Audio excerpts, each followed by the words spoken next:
Thank you winner. Good morning. तो हमारी बातचीत विंडोज एंड मिरर्स, खिड़की और आईना पर पहले हो चुकी है। और इस सेशन की तैयारी के लिए अ, मेरे पास में आपके जो मेंटोर्स हैं उन सभी ने आपके ग्रुप के जो प्रश्न थे वो मेरे साथ में शेयर किए हैं। तो जो आज के सेशन का फ्लो है वो थोड़ा आपके क्वेश्चंस को ध्यान में रखते हुए है। और दूसरा ये कि थोड़ा थोड़ा सा थ्योरेटिकल है। लास्ट टाइम जब हमने बात की थी हमने टेक्स्ट के जरिए बात की थी। दो टेक्स्ट आपको याद होंगे कि रसीदी टिकट में से एक एक्सर्प्ट था और अछूत किताब में से एक एक्सर्प्ट हमने पढ़ा था। और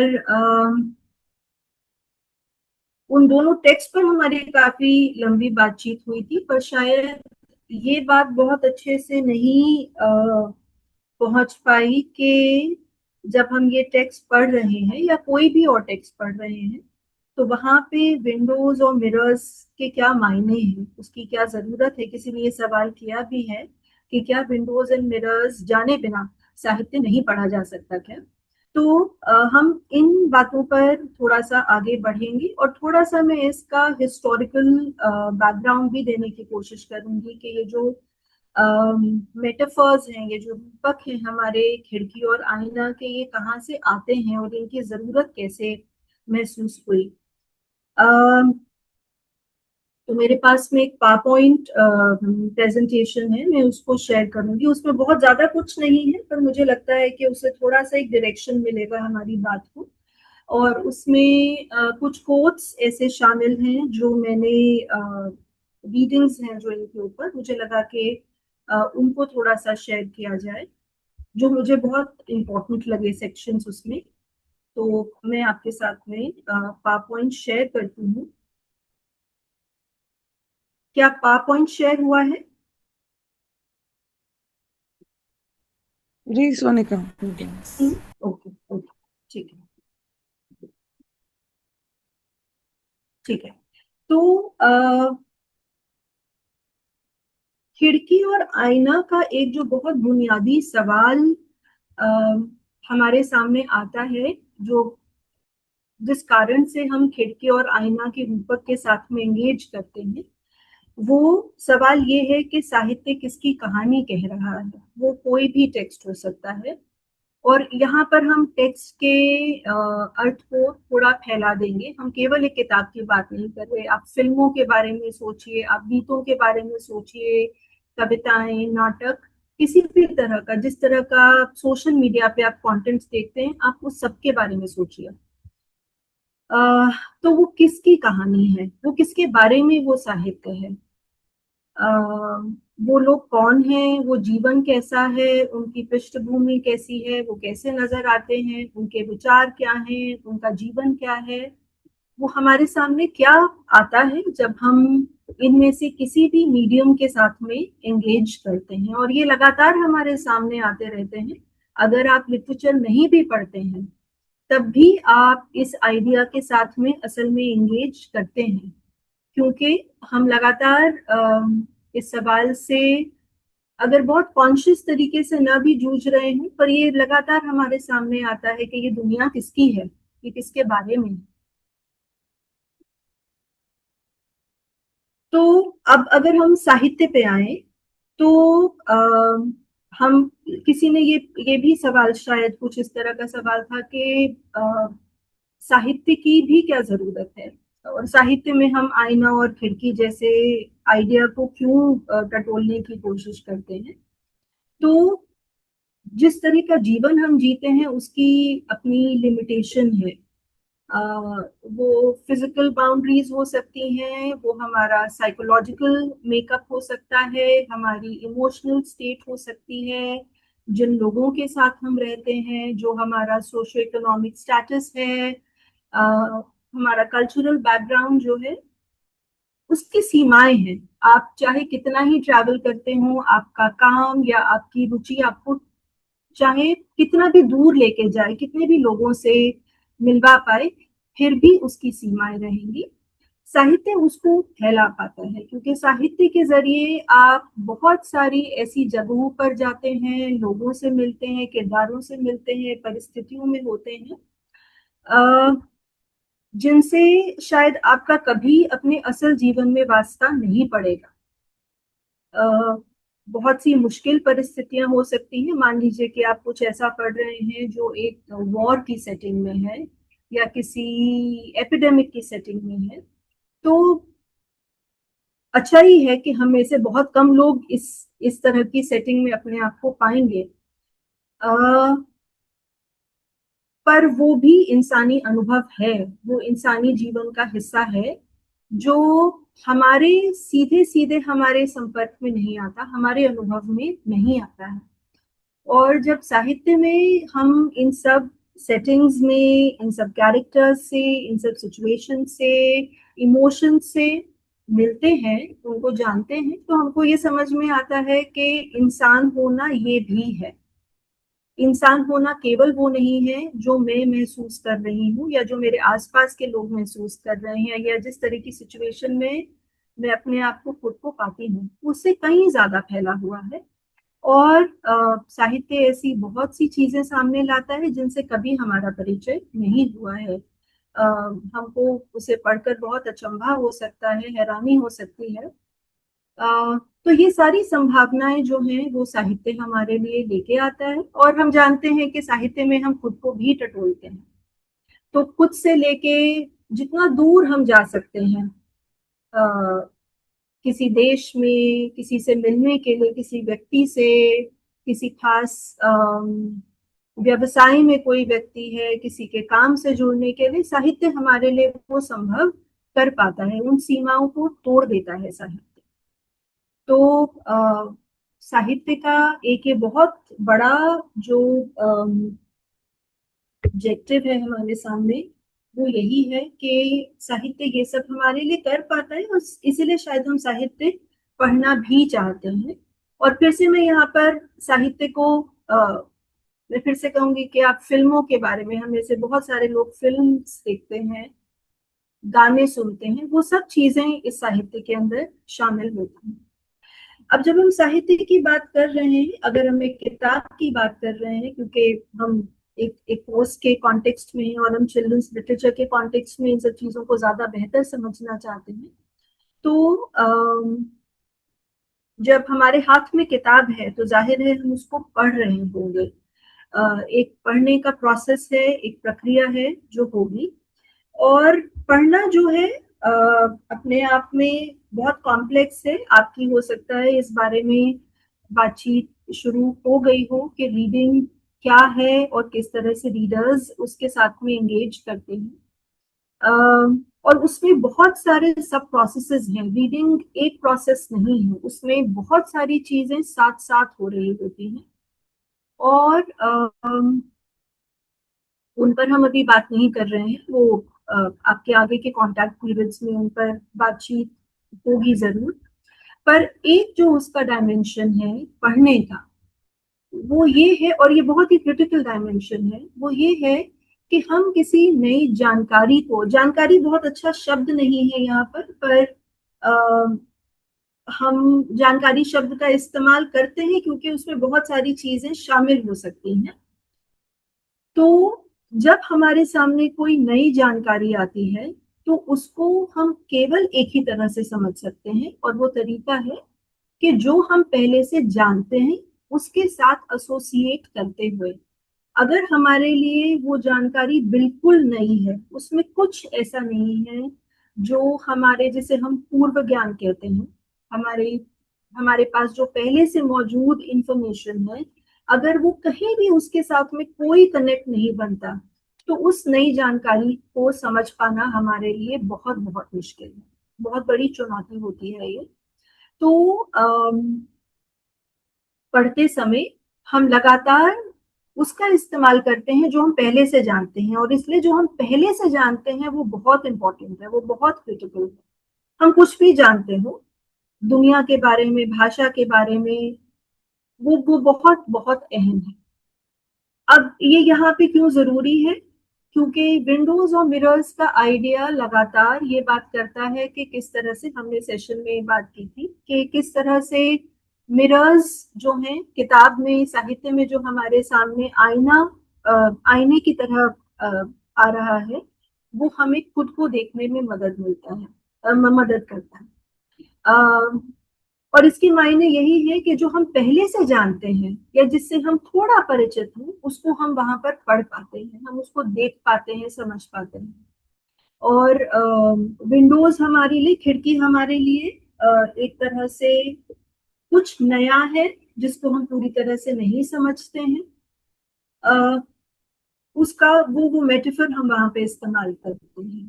तो ये जो पूरी अंडरस्टैंडिंग है नई जानकारी की और पुरानी जानकारी की जो पहले से मौजूद है, ये कॉग्निटिव साइकोलॉजी से ये बात आती है।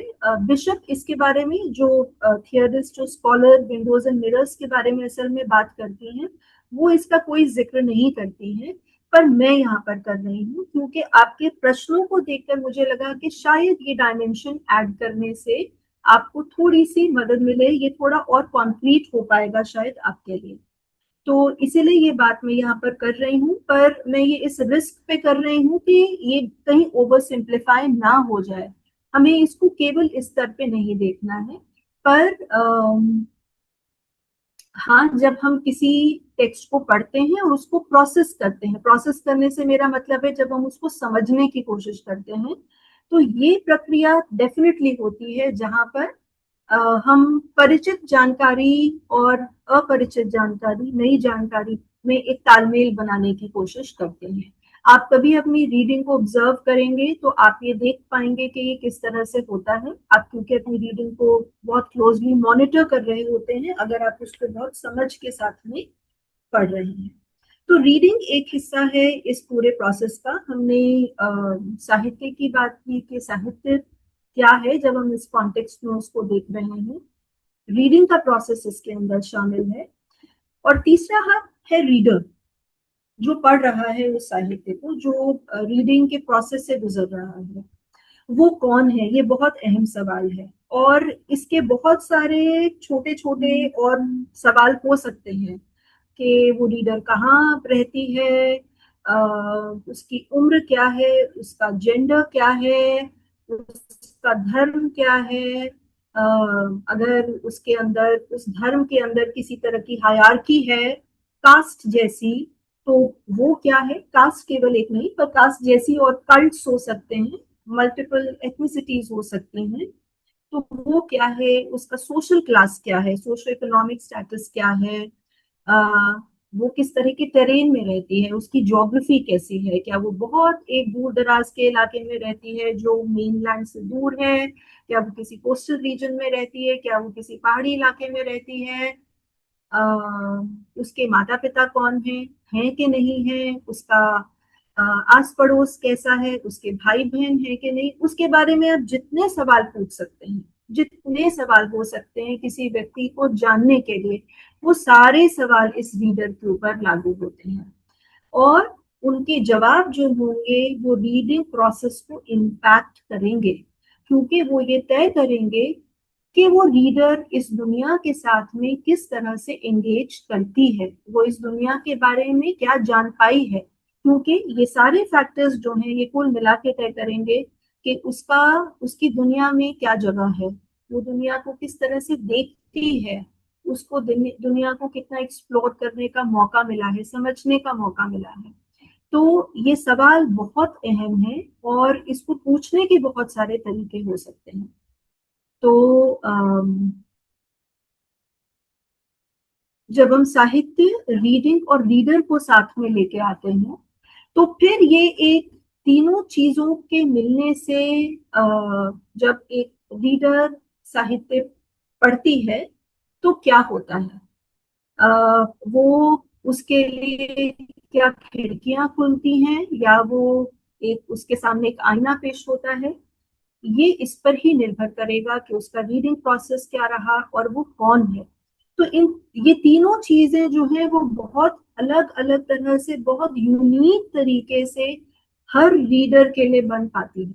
क्योंकि एक रीडर का रीडिंग का एक्सपीरियंस कितना रहा है, उसने किस तरह की किताबें पहले पढ़ी हैं, उन किताबों को पढ़ने की अप्रोच क्या रही है, क्या वो उन किताबों को लेके बहुत क्रिटिकल सवाल पूछती है, क्या वो पढ़ते हुए समझती है। तो इन सब का इम्पैक्ट इस पर होगा कि उस साहित्य को किस तरह से समझा जाएगा या नहीं समझा जाएगा, किस तरह से अप्रिशिएट किया जाए। तो ये तीनों फैक्टर्स मिलके तय करेंगे, और वो साहित्य कैसा है इस पर भी निर्भर करेगा कि वो साहित्य क्या बात करता है। जैसे जो सवाल था कि वो किसकी कहानी कहता है, तो ये तीनों चीजें मिलकर एक यूनिक एक्सपीरियंस, एक यूनिक अनुभव पैदा करती हैं हर रीडर के लिए। किसी भी दो रीडर के लिए रीडिंग का अनुभव, साहित्य पढ़ने का अनुभव एक जैसा नहीं हो सकता। उसमें हो सकता है कुछ समानताएं हो, पर उसके अंदर कुछ बारीक फर्क भी हो, क्योंकि हर रीडर अलग है। हर रीडर का पढ़ने का जो अनुभव है, एक्सपीरियंस है एक टेक्स्ट को पढ़ने का, वो बहुत फर्क होगा।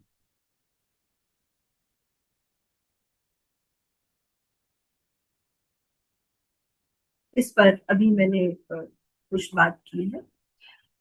तो अब मैं थोड़ा सा जो मैं कह रही थी कि एक हिस्टोरिकल बैकग्राउंड हम थोड़ा सा समझने की कोशिश करेंगे कि ये जो सारी बातें विंडोज और मिरर्स को लेके, जो ये सारी बातें हैं, ये कहाँ से आती हैं, ये इसका ओरिजिन कहाँ से होता है, हमें क्यों जरूरत पड़ी कि हम इन मेटाफर्स का इस्तेमाल करें। तो नैन्सी लैरिक जो है वो एक इंटरनेशनल लिटरेसी एसोसिएशन है, जिसको पहले इंटरनेशनल रीडिंग एसोसिएशन IRA के नाम से उसको कहा जाता था, बुलाया जाता था। तो उसकी उस टाइम पे जो प्रेसिडेंट थी नैन्सी लैरिक, उन्होंने एक छोटी सी स्टडी की, छोटी तो नहीं क्योंकि इसमें काफी पब्लिशर्स शामिल थे। उन पब्लिशर्स की जो किताबें पब्लिश हो रही थी, ये 1965 की बात में कर रही हूँ, 1964-65 में ये पब्लिश हुआ है। तो उन्होंने कुछ पब्लिशर्स की किताबें जो हैं वो उन्होंने एक उनको सर्वे किया, और 5,000 कुछ किताबें, ट्रेड बुक्स, यानी जिसको हम टेक्स्ट बुक के अलावा जो किताबें होती हैं उनको हम ट्रेड बुक्स कहते हैं, या जिसको हम चिल्ड्रंस लिटरेचर कहते हैं। तो उन्होंने इतनी किताबों का सर्वे किया, देखा कि उसमें कौन से किरदार हैं, और उन्होंने ये पाया कि उनमें 5,206 में से सिर्फ 300 कुछ बच्चे थे, कैरेक्टर्स थे जो नॉन वाइट थे या ब्लैक्स थे। एक्चुअली उस समय पे नीग्रो शब्द का इस्तेमाल किया जाता था, अब हम नहीं करते हैं। उनमें से केवल इतने कैरेक्टर्स थे जो ब्लैक्स थे। बाकी सब, लगभग 5,000 के करीब, सारे कैरेक्टर्स जो थे वो वाइट बच्चे थे, या वाइट कैरेक्टर्स थे। और जो ब्लैक कैरेक्टर्स थे भी 350 के करीब। ये सारे कैरेक्टर्स किसी भी सेंट्रल रोल में नहीं थे, यानी कि कहानी उनके ऊपर नहीं थी, कहानी किसी वाइट कैरेक्टर के ऊपर ही थी। ये सारे कैरेक्टर्स जो थे, या तो किसी भीड़ में खड़े हुए आपको दो चेहरे नजर आ रहे थे, या किसी सेंट्रल कैरेक्टर का एक दोस्त जो उसके केवल साथ में है पर उसका कोई एक्शन नहीं है, उसके होने से कहानी में कुछ नहीं हो रहा है। तो कहानी में भी वो हाशिए पर ही थे, उनके होने से कोई फर्क नहीं पड़ रहा था।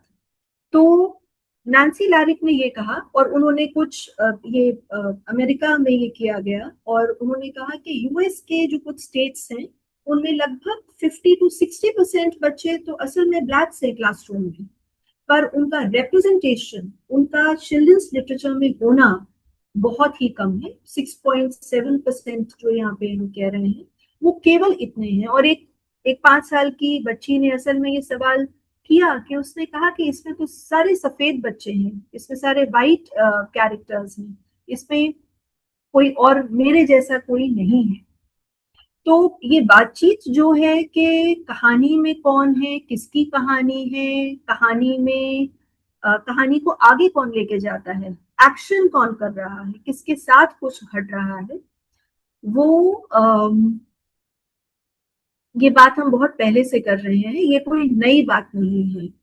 इस पर ध्यान बहुत पहले से गया, और इसमें बाद में कुछ लोगों ने जब काम किया, ब्लैक्स पे ही उन्होंने जो काम किया कि वो किस तरह से उनका रिप्रेजेंटेशन हम बाल साहित्य में देखते हैं, तो वहां पर भी ये नजर आया कि उनको ऐसी सिचुएशंस में दिखाया गया था जब स्लेवरी थी, जब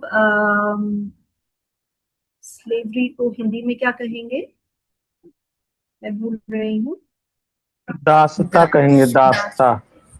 जी जी जी दासता। जी जी। तो वो किसी के दास थे और वो वाइट्स के ही दास थे।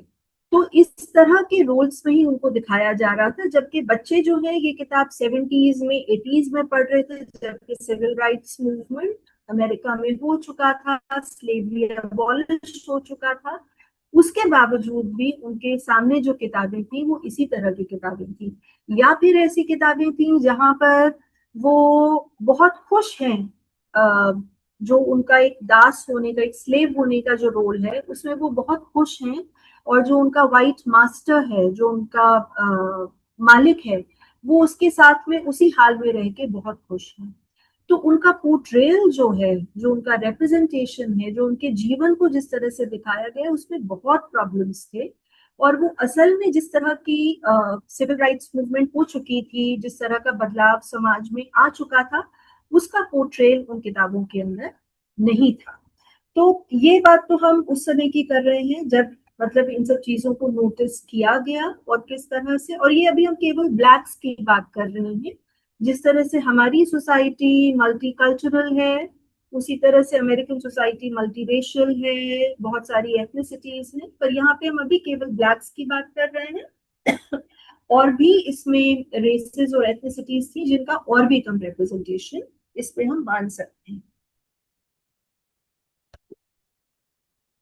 तो अब हम आते हैं रूडीन बिशप, जिन्होंने ये सारी बात की कि किस तरह से विंडोज और मिरर्स का जो आइडिया है वो किसी भी रीडर को मदद करता है ये देखने में, समझने में कि वो इस पूरी दुनिया में जो कुछ हो रहा है वो उसके संदर्भ में कहाँ पर है।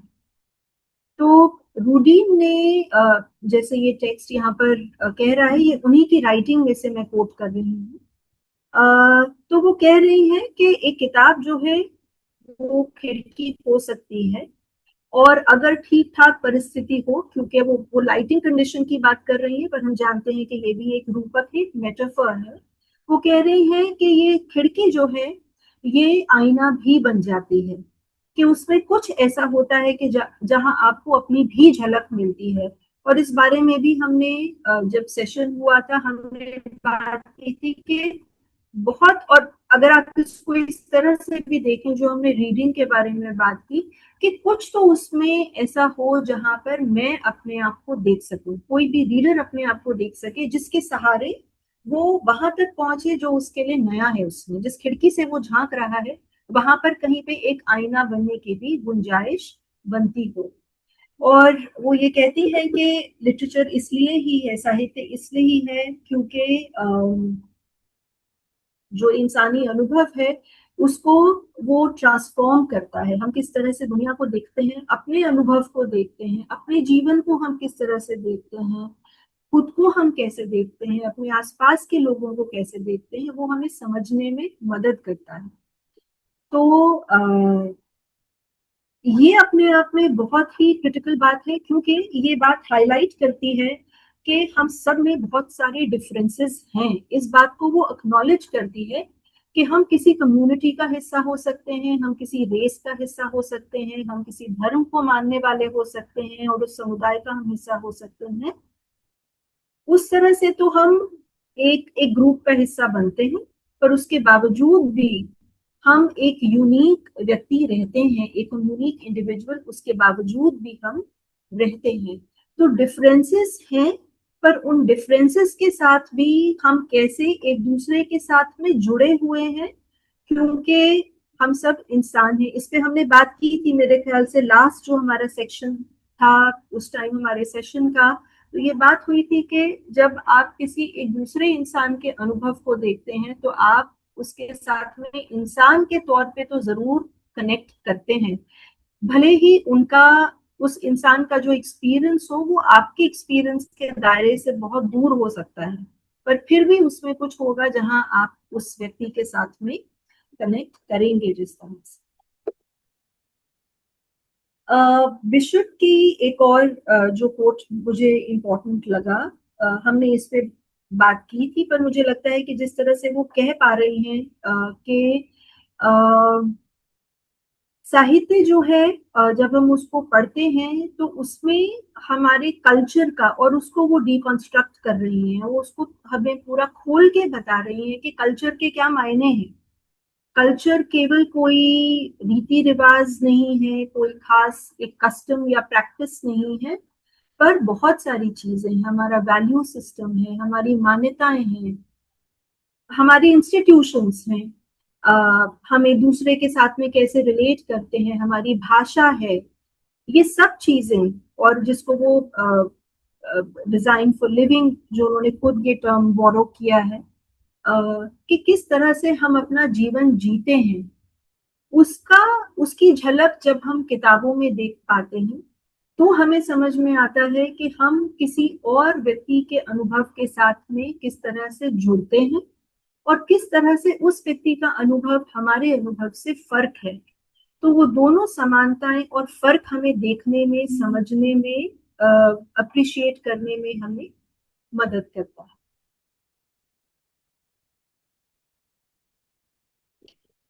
तो बात फिर से हमारी यहाँ पे रिप्रेजेंटेशन की आती है, और अगर आप विंडोज और मिरर्स के बारे में कहीं पर भी पढ़ेंगे आपको रिप्रेजेंटेशन सबसे इम्पोर्टेंट थीम वहां पर नजर आएगा कि किस तरह से किसी के जीवन को रिप्रेजेंट किया गया है, किसी के जीवन को रिप्रेजेंट किया गया है कि नहीं किया गया है, किस तरह से रिप्रेजेंट किया गया है, क्या उसके अंदर एक तरह की पूर्णता है या फिर बहुत सतही तौर पर इसको रिप्रेजेंट किया गया है। ये बात हम कई बार सुनते हैं, साहित्य के संदर्भ में ये बात होती है कि ये जरूरी है कि जिस समुदाय के बारे में बात हो रही है उस समुदाय का व्यक्ति, खासकर हाशिए पे जो समुदाय हैं उनके लिए ये बात होती है कि उस समुदाय के लोग ही अपने अनुभव को साहित्य में लेकर आए, नहीं तो जो बाहर वाला व्यक्ति है, जो आउटसाइडर है, वो पूरी तरह से उस अनुभव को अप्रिशिएट नहीं कर सकता।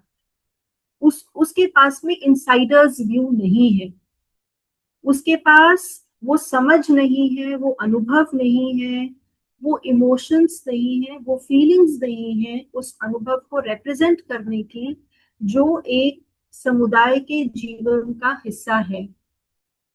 तो रिप्रेजेंटेशन अपने आप में बहुत कॉम्प्लेक्स इशू बन जाता है कि किसको कौन रिप्रेजेंट करेगा, किस तरह से रिप्रेजेंट करेगा।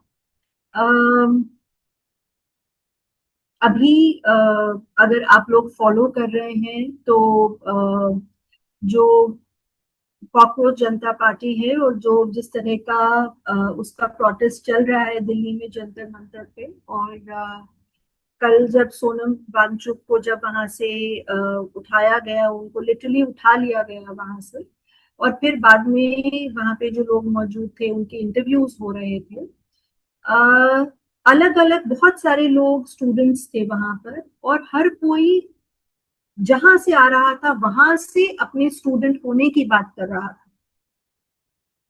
तो भले ही वो सब स्टूडेंट्स थे जिनसे बातचीत हो रही थी, पर वो कहाँ से आते हैं, उनकी पृष्ठभूमि क्या है, वो तय कर रही थी कि उनके जीवन में स्टूडेंट होना क्या मायने रखता है, किस तरह से पॉलिसीज उनके स्टूडेंट होने को इम्पैक्ट करती हैं।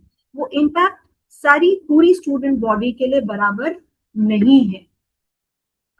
उसी तरह से एक जर्नलिस्ट एक ट्रांसजेंडर व्यक्ति से बात कर रही थी और उस व्यक्ति ने कहा कि जब आपके पास में अनुभव नहीं है कि एक ट्रांसजेंडर व्यक्ति के लिए जीवन किस तरह का होता है, तो आप मुझसे ये सवाल क्यों पूछ रही हैं?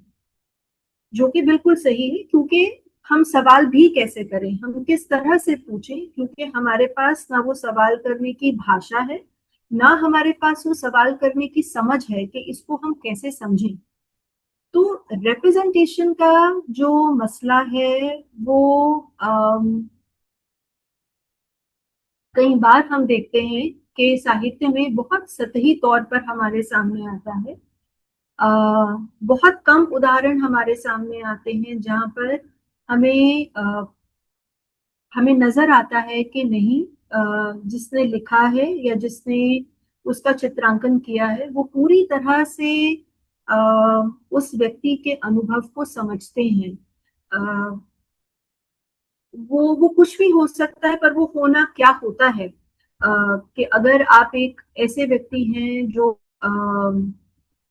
अपने घर में किसी की मृत्यु हुई है, उसके साथ में आप डील कर रहे हैं, तो आप उसको किस तरह से फेस कर रहे हैं और उस बात को किस तरह से एक एक एक टेक्स्ट में लेके आया जाता है, ये आसान नहीं है। तो अनुभव का रिप्रेजेंटेशन, कस्टम्स का रिप्रेजेंटेशन, जैसे मैं फिर से यहाँ पे बात करूंगी कि एक वर्कशॉप में जसिंता केरकेट्टा को आप जानते हैं, तो उन्होंने एक ये अनुभव बताया कि उनके समुदाय में जब बच्चा पैदा होता है तो जो अम्बिलिकल कॉर्ड है, जो कॉर्ड बच्चे को माँ से जोड़ती है, बच्चे के जन्म के बाद में उसको एक पेड़ पर बांध दिया जाता है और वो पेड़ जो है वो उस बच्चे का हो जाता है और वो बच्चा उस पेड़ को अपना साथी मानता है कि किस तरह वो साथ में बड़े हो रहे हैं। अ, ये एक एक एक एक सोशल ग्रुप का एक कस्टम है। अब इसको पूरी तरह से समझना कि इसके पीछे क्या सोच है, इसके पीछे क्या कारण है, तो किसी के लिए इस तरह की चीज को जानना खिड़की हो सकता है कि अच्छा इस तरह से भी होता है। और जो हम सब लोग वहां बैठे थे, हम सबके लिए ये अनुभव जो था ये बिल्कुल खिड़की की तरह था, क्योंकि हमने पहले कभी ऐसा नहीं सुना था। और इसके पीछे की जो सोच थी, जो उन्होंने बताया कि वो पेड़ उस बच्चे का हो जाता है, एक तरह से वो साथी बन जाते हैं और वो साथ में बड़े हो रहे हैं, ये एहसास उस बच्चे के साथ में रहता है। तो ये जो रिप्रेजेंटेशन है, इस तरह का रिप्रेजेंटेशन हमको अक्सर किताबों में नहीं मिलेगा। और मान लीजिए मैंने इसके बारे में सुना और मैं तय करती हूँ कि मैं इसके बारे में लिखूंगी, पर मैं इसको केवल इतना इस तरह से ही जानती हूँ कि ऐसे किया जाता है। पर इस पूरी प्रक्रिया का अनुभव क्या होता है, क्या बातें होती हैं, माँ को कैसा अनुभव होता है, परिवार के लोग इसके बारे में क्या बात करते हैं, ये किस तरह से किया जाता है, वो वो मेरे अनुभव के दायरे से बाहर है।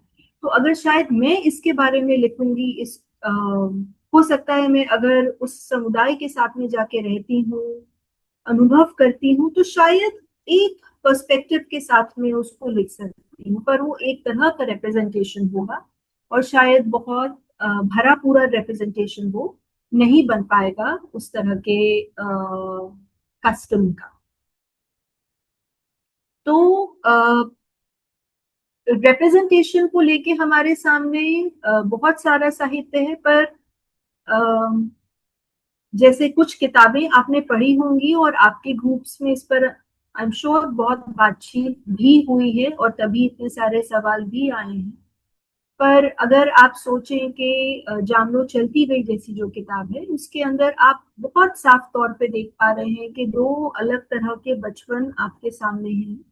और जब उस किताब को पढ़ा तो मेरे लिए ये अपने आप में एक नई बात थी कि जामलो को उसके काम का, उसकी उसको पैसे नहीं मिलते थे, उसको मिर्च का एक थैला मिला, उसकी कमाई वो थी। तो आप किसी भी उम्र के हो, आपका अनुभव कितना भी हो, आपके सामने जरूर कुछ ना कुछ ऐसा हमेशा आएगा जो आपको लगेगा कि अच्छा ऐसा भी होता है क्या, लोग ऐसा भी करते हैं, जीवन ऐसा भी होता है क्या। तो रिप्रेजेंटेशन उस तरह से बहुत सारी सतहों पर हो सकता है, ये मल्टी लेयर्ड हो सकता है।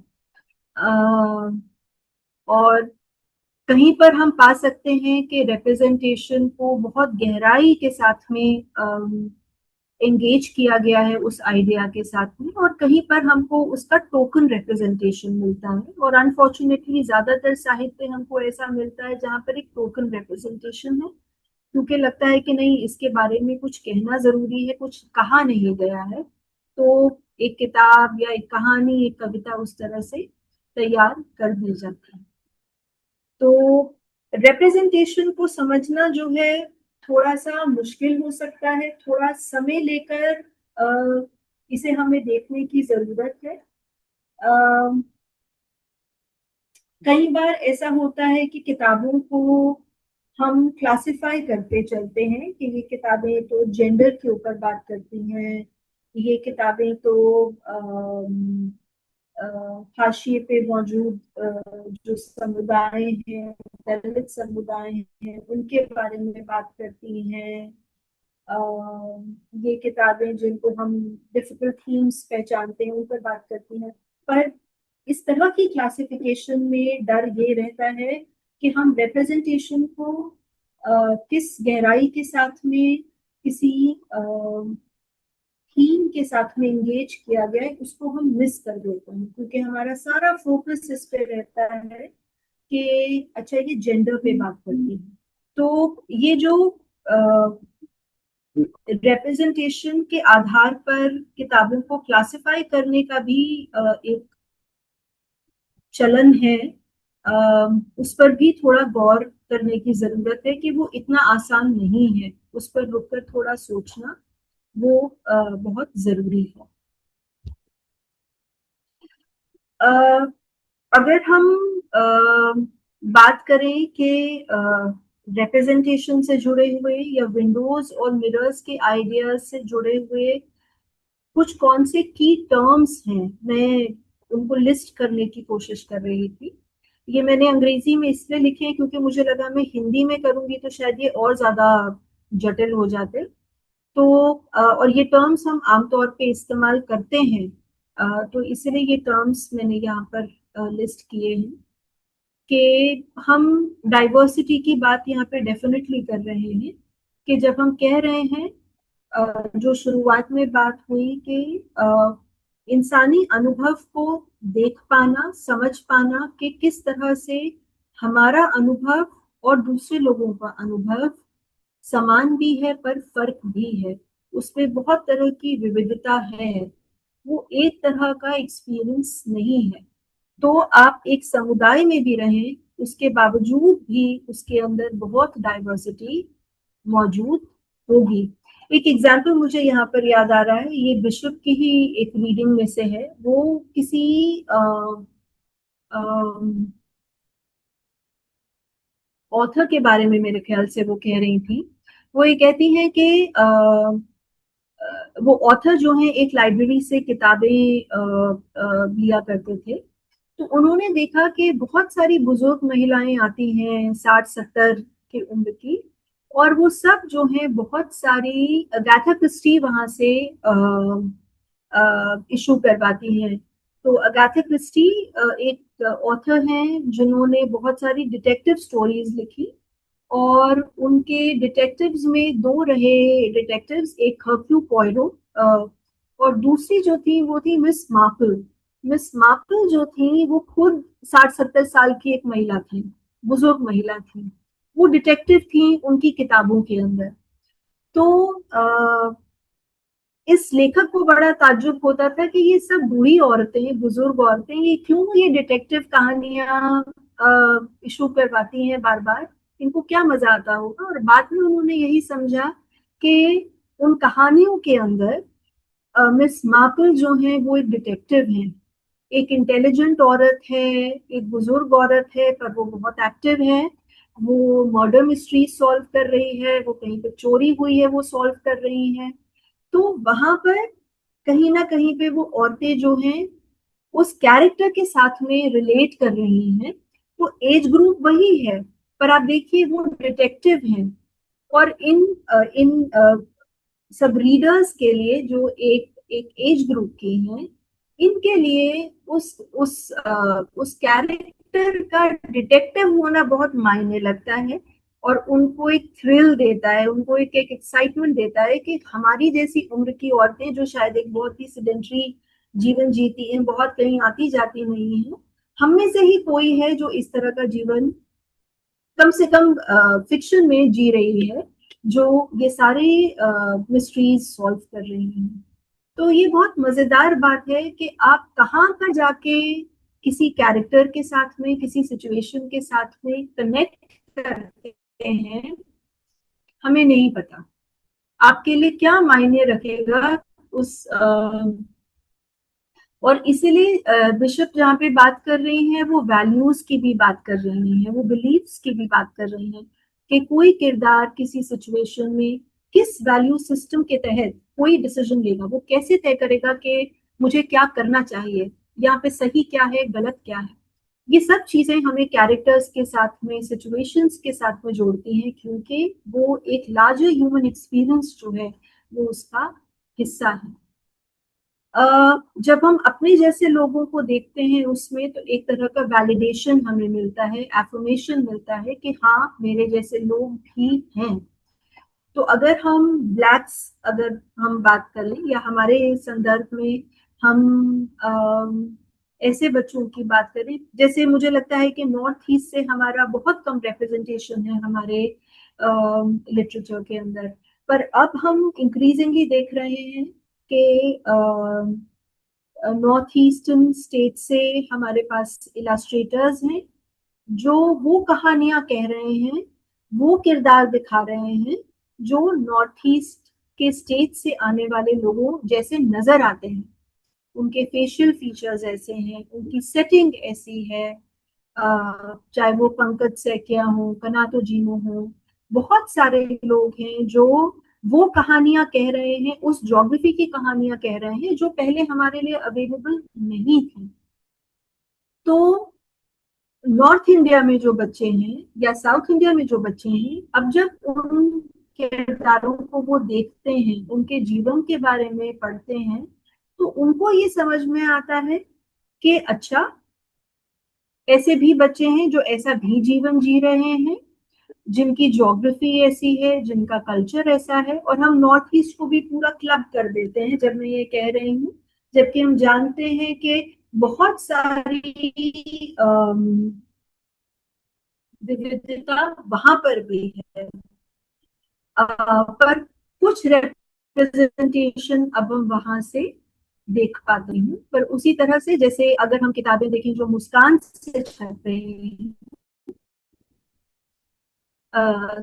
मुस्कान संस्था से जो छप रही हैं, चाहे वो मिट्टी हो, मिट्टी मेरे ख्याल से मुस्कान से ही एक लगे से है या कोलैबोरेशन है शायद, या बस्ती में बाढ़, या और तमाम किस्म की किताबें जो हैं, या फिर पोंगल जो किताब है बामा की, ये सब किताबें जो हैं अब अलग अलग समुदायों के बारे में बात कर रही हैं। जो बच्चे या जो अडल्ट्स इन समुदायों से आते हैं, उनके लिए ये वैलिडेशन है, उनके लिए एफर्मेशन है कि मेरा जीवन जो है कहानी अ, इस लायक है, ऐसा है कि दूसरे जो जीवन है उनके बराबर ही रही हूँ या पढ़ता रहा हूँ, मेरी कहानियों का भी वही दर्जा है, मेरे जीवन का भी वही दर्जा है। तो जब वो शामिल होता है तो उनके लिए वो एक आईने की तरह काम करता है। पर मुझे ऐसा लगता है कि कहीं ज्यादा जरूरी ये एक मेन स्ट्रीम रीडर के लिए होता है, जो जो main stream literature, main stream reader नहीं पर जो मेन स्ट्रीम तरह का लिटरेचर पढ़ते रहे हैं, उनके लिए ये ज्यादा जरूरी होता है कि वो ये देख पाए कि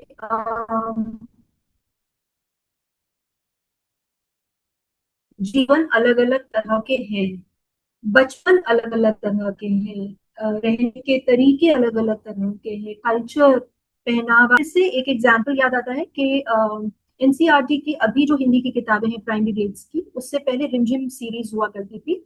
जब वो बनाई गई थी तो कोशिश ये थी कि उसमें जो अलग अलग तरह की हिंदी हैं उनका रिप्रेजेंटेशन हो, तरह तरह की हिंदी के जो वेरिएशंस हैं वो उसमें मौजूद हो।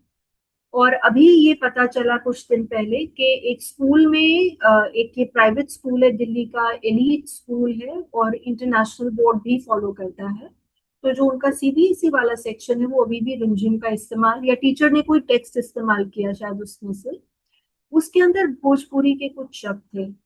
इस बात के ऊपर बवाल उठ गया, और ये जो था ये मकर संक्रांति के ऊपर लिखा हुआ एक टेक्स्ट था जो ये बात कर रहा था कि मकर संक्रांति देश के अलग अलग हिस्सों में किस तरह से मनाई जाती है, किस तरह से समझा जाता है उसको।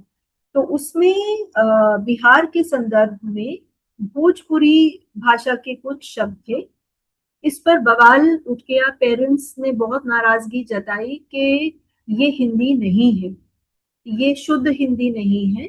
और जबकि हिंदी से उनका कोई खास लेना देना नहीं है, वो उनका बस चले तो वो अपने बच्चों को हिंदी शायद ना ही पढ़ाएं, क्योंकि उनको लगता है कि उसकी कोई वैल्यू नहीं है, अंग्रेजी ही पढ़ाई जाती है। पर जो हिंदी पढ़ाई जाए वो बिल्कुल स्टैंडर्डाइज्ड हिंदी हो, ये भोजपुरी के शब्द उसके अंदर क्यों है, इसके ऊपर बवाल उठ गए।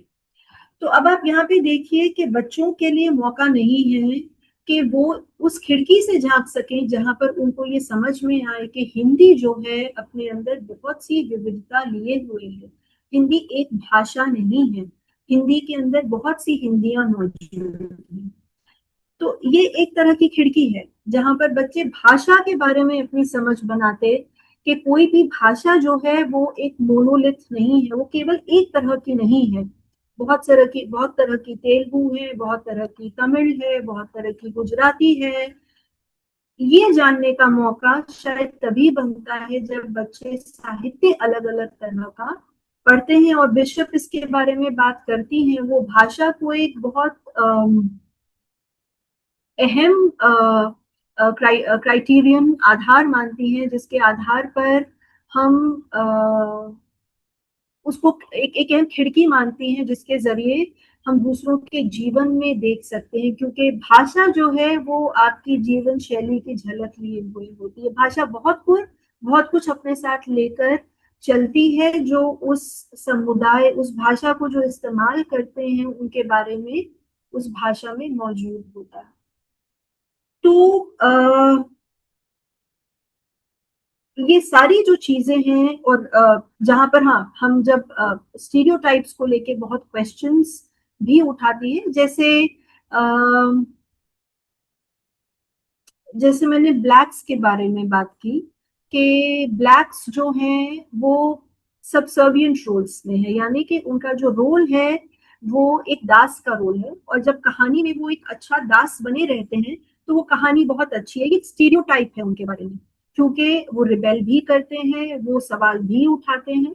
उसी तरह से तरह तरह के स्टीरियोटाइप्स हमारे देश के बारे में जैसे हैं कि भारत जो है वो सपेरों का देश है, यहाँ पे राजा महाराजा होते हैं, सड़कों पे हाथी घूमते हैं। ये स्टीरियोटाइप्स हैं जो हमारे देश के, या फिर भिखारी हैं, या फिर बहुत गंदगी है। ये सारे स्टीरियोटाइप्स हैं उन लोगों के लिए जिन्होंने हमारे देश के बारे में, हिंदुस्तान के बारे में कुछ खास पढ़ा नहीं है, देखा नहीं है, और कुछ बातों के आधार पर वो ये मान रहे हैं कि हाँ, इंडिया ऐसी ही कंट्री है जहां पर ये सारी चीजें मौजूद होती हैं। अब जब हम यहाँ पे ये जो हम शब्द देख रहे हैं कि ये जो मेन स्ट्रीम और मार्जिनलाइज्ड का जो ये फर्क है कि ज्यादातर साहित्य जो हम पढ़ते हैं, और ये मुझे लगता है कि एक देश से दूसरे देश में ये फर्क रहता है, ये हम सबके बारे में नहीं कह सकते। एक भाषा से दूसरी भाषा में मुझे लगता है ये फर्क रहता है कि कहाँ पर हम ज्यादा डाइवर्सिटी को रिप्रेजेंट कर पाते हैं, जहां पर इन बातों को लेके ज्यादा अवेयरनेस बनती है, जहां पर सोसाइटी इसके बारे में ज्यादा सोचती है, सोशल ग्रुप्स इसके बारे में सोचते हैं, जहां इसके बारे में ज्यादा बातचीत होती है, वहां पर हम देख पाते हैं कि लिटरेचर में भी उसी तरह का फिर रिप्रेजेंटेशन हो पाता है, क्योंकि आपका लेखक या इलास्ट्रेटर जो है वो उस सोसाइटी का हिस्सा है। और जब वो लेखक और चित्रकार उस सोसाइटी के डिस्कोर्स में, बातचीत में शामिल होता है, तो वो बातें उसके जहन में, उसके सोचने के तरीके में भी शामिल होती हैं और वो हमको उसमें नजर आता है। तो रिप्रेजेंटेशन किस तरह का होगा, ये मेरा पर्सनल व्यू है, ये मैं बिशप की बात यहाँ पे नहीं कर रही हूँ। ये बहुत हद तक इस पर निर्भर करता है कि एक समाज कितना जागरूक है इस बात को लेके कि हम सब एक जैसे नहीं हैं, हम सब बराबर हैं, पर बराबर होते हुए हम सब अलग हैं, हम उस अलग होने में बराबर हैं। तो ये जो बात है इसको समझना बहुत जरूरी है। और जब ये बात एक समाज, उसके लोग समझते हैं, अलग अलग वर्ग जब समझते हैं, तो वो साहित्य में भी हमको नजर आता है। और अच्छा साहित्य जो होगा वो हमेशा हमारे लिए खिड़की और आईना दोनों लेकर आएगा। वो बैलेंस हमेशा उसके अंदर होगा कि कुछ उसमें ऐसा होगा जहाँ पे एक रीडर अपने आप को पा सके, अपने आप को वैलिडेट कर सके, सेल्फ अफर्म कर सके, अपना रिफ्लेक्शन पा सके। और कुछ ऐसा होगा जो उसको इस बात की याद दिलाएगा कि दुनिया में उसके आसपास बहुत अलग अलग तरह के लोग हैं जिनके एक्सपीरियंसेस उससे फर्क हैं। और इस तरह से वो साहित्य जो है वो उस रीडर का जो पूरा एक्सपेंस है, जो दायरा है एक्सपीरियंस का, दुनिया को समझने का, उसके अंदर वो ज्यादा, मुझे लगता है, फैलाव और ज्यादा गहराई लेके आता है। दोनों ही तरह से वो हो पाता है कि हम अपने आसपास के लोगों को बेहतर समझ पाते हैं और अप्रिशिएट कर पाते हैं, सराह पाते हैं। तो वो पॉसिबल हो पाता है जब हमारे सामने इस तरह का लिटरेचर आता है। अह, तो इस पे हमने बात की है। और इस बात को हमें लगातार याद रखने की जरूरत है कि खासकर क्योंकि ये ग्रुप जो है वो लाइब्रेरियंस और टीचर्स का ग्रुप है, ये ऐसे लोग हैं इसमें जहाँ आप शिक्षा के साथ में एंगेज करते हैं और शायद आपकी जिम्मेदारी का ये हिस्सा है कि आप बच्चों के लिए बाल साहित्य का चुनाव करें। तो ये बहुत, और ये बिल्कुल आसान नहीं है, ये बिल्कुल आसान नहीं है। ये किस तरह से तय किया जाए कि जिस ग्रुप के साथ आप काम करते हैं उनके लिए अच्छा साहित्य, उनके पढ़ने लायक साहित्य जहाँ पे खिड़की और आईना दोनों की गुंजाइश बनती हो, वो कौन सा है। पर इसके लिए बहुत जरूरी है कि आपने बहुत सारा साहित्य खुद पढ़ा हो और जहां पर आपको आप खुद किसी चीज से रेजोनेट कर पाए, वो बहुत जरूरी है। अगर आपके लिए कहीं पे वो साहित्य कुछ मायने नहीं रखता है, तो शायद वो जिन बच्चों के साथ आप काम करते हैं उनके लिए भी शायद वहां पर बहुत ज्यादा बात नहीं बन पाएगी। और ये ध्यान रखना कि आप, आपके रीडर्स कौन हैं। तो जरूरी नहीं है कि किसी किताब को अवार्ड मिला है तो वो आपके बच्चों के लिए बहुत अच्छी किताब है।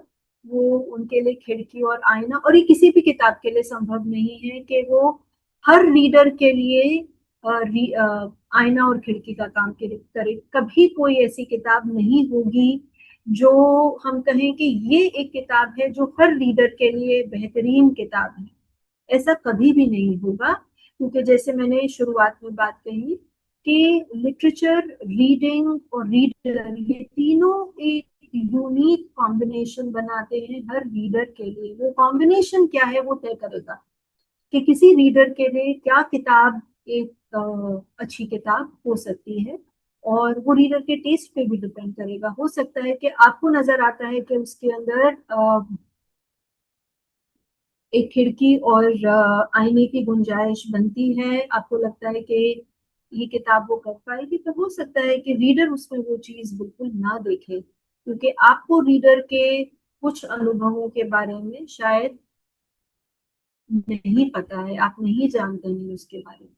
तो पर ये मुश्किल है ये चुनाव कर पाना किताबों का। और अ, आपके लिए शायद खिड़की और आईना केवल अकेला पैमाना नहीं होगा, ये सिर्फ बहुत सारे फैक्टर्स में से एक चीज है। आप और बहुत सारी चीजें देख रहे होंगे जब आप अपना चुनाव करेंगे किताबों के लिए।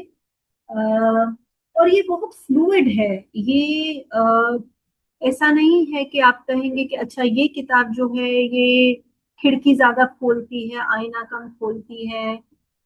आप किसी भी तरह से इसको क्वांटिफाई नहीं कर सकते हैं। हमें वो कोशिश नहीं करनी चाहिए, क्योंकि खिड़की और आईना अनुभव है। आप अनुभवों को, भावनाओं को क्वांटिफाई नहीं कर सकते हैं। आप पढ़ते, और कई बार आप उस बात को शायद बहुत अच्छी तरह से आर्टिकुलेट न कर पाए कि आपको ये किताब अपने लिए आईना क्यों लगती है। आपको समझ में नहीं आता कि क्यों ऐसा मुझे लग रहा है कि ये किताब मुझसे कहीं जुड़ती है। हो सकता है कि कुछ समय के बाद आप ये कह पाए, तो उसको क्वांटिफाई करने की कोशिश, या ये कहना कि ये हिस्सा आईना है, ये हिस्सा खिड़की है, ये गलती हमें नहीं करनी चाहिए। और कई बार हमें ठीक ठीक पता भी नहीं चलेगा, क्योंकि फिर वही बात कि आप उसको अगर बहुत जबरदस्ती एक खांचे में डालने की कोशिश करेंगे तो वो बात नहीं बनेगी। आपको लगता है कि नहीं ये मजेदार किताब है, पर आप उसमें खिड़की और आईना कहीं पे नहीं देख पा रहे हैं। ठीक है, कोई दिक्कत नहीं है। हो सकता है कि बच्चों के साथ बातचीत जब आप करेंगे तो वो चीज खुल के सामने आए। तो आपको ये सारी गुंजाइश अपने लिए, बच्चों के लिए, उस किताब के लिए रखनी चाहिए कि ये किताब धीरे धीरे हमारे लिए खुलेगी। ये किताब हमें क्या अनुभव दे सकती है, शायद ये धीरे धीरे बात मेरे लिए और जिन बच्चों के साथ में काम करती हूँ हम सबके लिए खुलेगी। तो इसमें कोई आप जल्दबाजी ना करें, और अ, अपने लिए भी समय रखें कि मैं इसको समझने के लिए टाइम लूंगी। और हो सकता है कि इस तरह से एक बार एक रीडिंग पढ़ लेने से एक सेशन के बाद में आपको समझ में ना आए। मैं खुद इस कॉन्सेप्ट के साथ में पिछले 5-6 साल से एंगेज कर रही हूँ, और हर बार जब मैं सेशन लेती हूँ मुझे कुछ और नई चीज इसके बारे में समझ में आती है, या कोई किताब में पढ़ती हूँ तो मुझे कुछ देखने का मौका मिलता है। तो कोई भी इस तरह का कॉन्सेप्ट जो है मुझे लगता है वो कभी भी पूरी तरह से समझ नहीं आता। जी, कोई कुछ कह रहा है?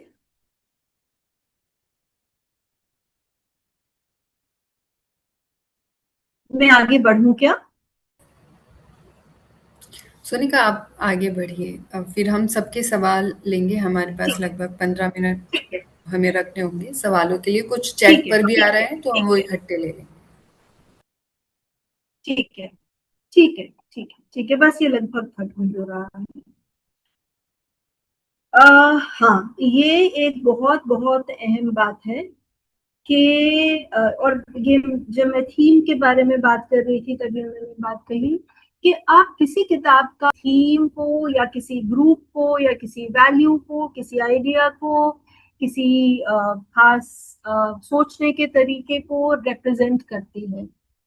अगर वो अच्छा साहित्य नहीं है, और अच्छे साहित्य के अपने पैमाने हैं जिनके बारे में हम और आगे बातचीत करेंगे, और आपकी खुद की समझ उसके बारे में बन रही होगी आप जब आप चुनाव कर रहे हैं लगातार किताबों का। पहली शर्त किताब को चुनने की ये है कि क्या वो अच्छा साहित्य है।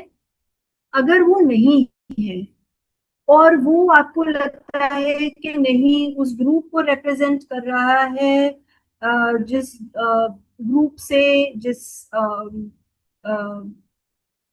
सोशल बैकग्राउंड से मेरे वो बच्चे आते हैं जिनके साथ मैं काम करती हूँ, प्लीज आप उस किताब को छोड़ दीजिए। और मैं आपको उन किताबों के एग्जाम्पल्स भी दे सकती हूँ, पर मुझे बोलना नहीं चाहिए इसलिए मैं नहीं बोल रही हूँ। पर ऐसी बहुत सी किताबें हैं जो केवल रिप्रेजेंटेशन को ध्यान में रखते हुए लिखी गई हैं, पर एंगेजमेंट जो है वो बहुत सतही है। तो पहली शर्त कि उस किताब की अपनी एक इंटरनल एस्थेटिक क्वालिटी, एक वैल्यू होना बहुत जरूरी है। अगर वो सुंदर साहित्य है, उसके अंदर अपने आप खिड़की और आईना मौजूद होगा, ये मेरा पूरा विश्वास है। अगर वो खराब किताब है, अगर वो खराब साहित्य है, तो उसके अंदर खिड़की और साहित्य आईना भी आप नहीं खोज पाएंगे। तो आपको इस बात का बहुत ख्याल रखना है कि मैग्नीफाइंग ग्लास लेके प्लीज खिड़की और आईना मत खोजने लग जाइए। पहले एक किताब को सराहने की अगर कहीं गुंजाइश नहीं है, अप्रिशिएट करने की गुंजाइश नहीं है, तो फिर वो किताब आप छोड़ सकते हैं, उसमें कोई दिक्कत नहीं है।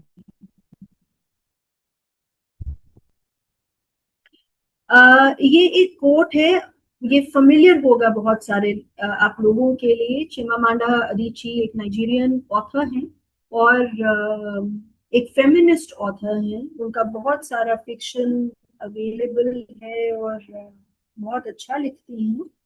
पर उनका एक जो बहुत लोकप्रिय जो उनका एक विचार जो रहा है, वो वही है जो ये आप स्क्रीन पे देख रहे हैं, the danger of a single storey. कि जब हम किसी ग्रुप को रिप्रेजेंट करते हैं, तो हम एक कहानी उसके बारे में एक नैरेटिव बिल्ड करने की कोशिश करते हैं। कि मान लीजिए मैं कहती हूँ कि सारी लड़कियां ऐसी होती हैं, इसमें बहुत दिक्कत है। या सारे लड़के एक समुदाय से आने वाले लड़के या एक रीजन से आने वाले लड़के ऐसे होते हैं, इसमें बहुत दिक्कत है। क्योंकि रिप्रेजेंटेशन जो है वो मल्टीपल लेवल्स पे है। क्योंकि वो जिस लड़की या लड़के की हम बात कर रहे हैं, वो एक स्टूडेंट भी है, एक रीडर भी है, किसी की दोस्त भी है, वो किसी कल्चरल ग्रुप का हिस्सा भी है, वो किसी धर्म को मानने वाली भी है, वो किसी कोई खेल खेलने वाली है, हो सकता है वो स्पोर्ट्स पर्सन है, हो सकता है कि वो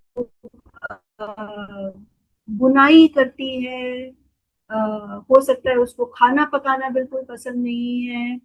ये सब चीजें जो हैं वो तय करेंगी कि एक समुदाय से आने वाली लड़की कैसी है।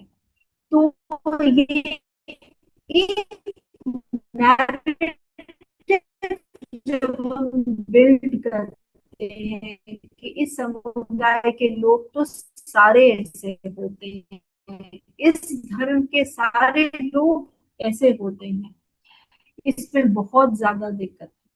और जहां में रिप्रेजेंटेशन होता है, जहां पर हम उन उस पूरे समुदाय को एक ही दायरे में बांध देते हैं कि ये सब एक जैसे, जबकि ऐसा बिल्कुल भी नहीं है। तो चिमामांडा अडिची हमें इसके प्रति थोड़ा अलर्ट करती हैं कि आप ये ना मान लें कि सब एक जैसे हैं। एक वो कोई भी कैटेगरी हो सकती है, जेंडर की हो सकती है, कास्ट की हो सकती है, क्लास की हो सकती है। सुनाई किसी वर्कशॉप में वो लिख रहे थे और उसमें एक अजम्पशन निकल के आई कि क्योंकि वो मजदूर हैं, और उस बात का मजाक उड़ाया गया कि क्योंकि वो मजदूर हैं वो खाना बहुत ज्यादा खाते हैं, इसमें दिक्कत है। और क्या आपने ये सोचा कि वो खाना क्यों ज्यादा खाते हैं? कि क्योंकि उनको फिजिकल लेबर ज्यादा करना है, और उस बात का मजाक उड़ाना, इसमें दिक्कत है। तो इस तरह के पर तमाम एग्जाम्पल्स हमारे सामने आते हैं जब हम रिप्रेजेंटेशन को एक कवर की तरह इस्तेमाल करते हैं कि हम एक ही कहानी से हम सबके बारे में, ये खराब ही नहीं, ये बहुत गलत है। ये आखिरी स्लाइड है। और तो हम अक्सर विंडोज और मिरर्स का जो पूरा हम श्रेय देते हैं, हम देते हैं रूडीन सिम्स बिशप को।